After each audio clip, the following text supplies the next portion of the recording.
के बाद सबे दौड़ा लेके गट गइल अपन बहिन घरे बा मार्केट से जाके चल दिले आई और सरिया के बाद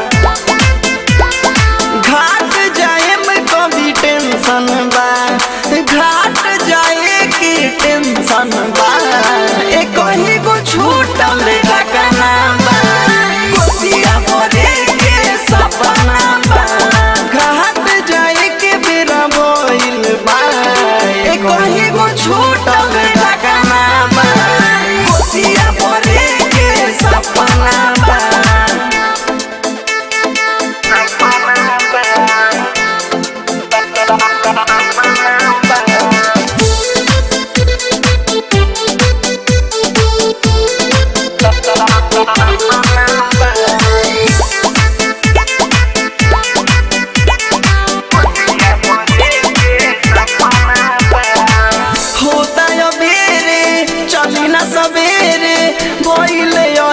के बेरा बा राइटर चंदेश्वर घाट जाएला कब से तैयार बा होता यो बेरे चली न सवेरे भइल रग के बेरा बा राइटर चंदेश्वर घाट जाएला कब से तैयार बा पटना बा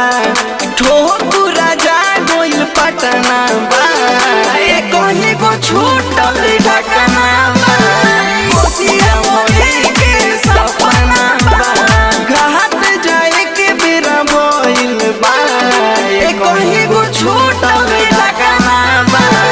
कोसिया भरे के सपना बा।